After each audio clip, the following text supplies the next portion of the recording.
चुनाव को लेकर सभी राजनेता एक्टिव मोड में नजर आ रहे हैं। ऐसे में अमेठी से चुनाव लड़ रहे केएल के प्रचार के लिए कांग्रेस पार्टी ने पूरा दम झोंक दिया है। इतना ही नहीं, खुद प्रियंका गांधी जनसभा कर रही हैं। जनसभा के दौरान उन्होंने कहा कि किशोरी लाल शर्मा जी 40 वर्षों से अमेठी और रायबरेली की सेवा कर रहे हैं।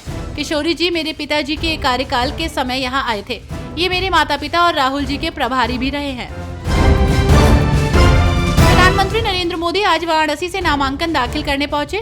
नामांकन से पहले पीएम मोदी ने दशाश्वमेध घाट पर गंगा पूजन किया।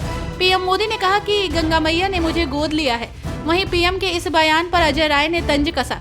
उन्होंने कहा कि देख लो गंगा मैया का गोद लिया हुआ बेटा क्या कर रहा है। साथ ही उन्होंने कई गंभीर आरोप भी लगाए।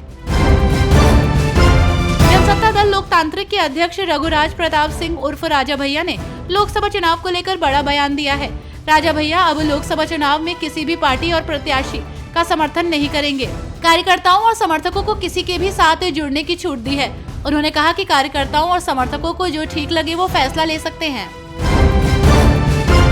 सभी दलों के नेता 5वें चरण के मतदान के लिए प्रचार में जुट गए हैं।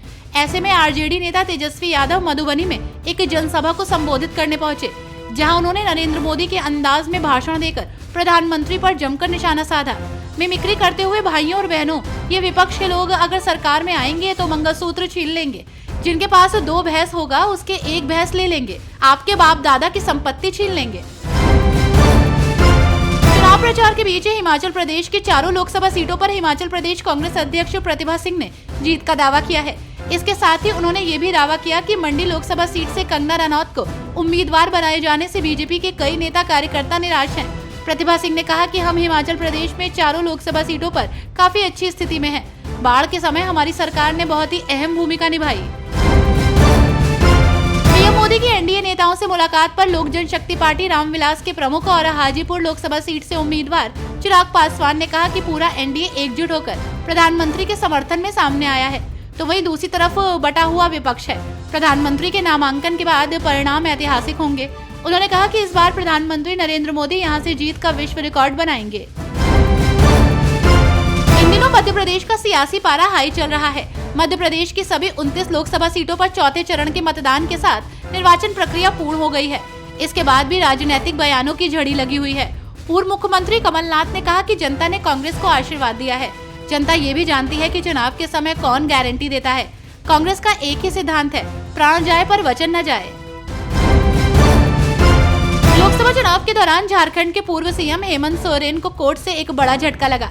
आपको बता दें कि पीएमएलए कोर्ट ने दोनों पक्षों की दलील सुनने के बाद अपना फैसला सुरक्षित रख लिया था।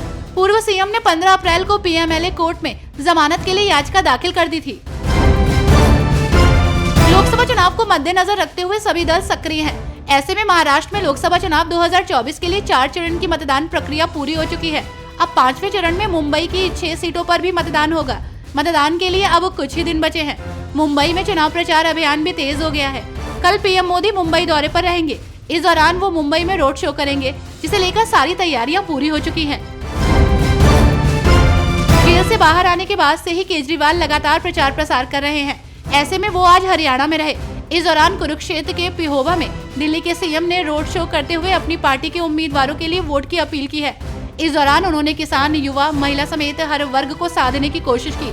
सीएम केजरीवाल ने लोगों को 10 गारंटी देने का जिक्र किया।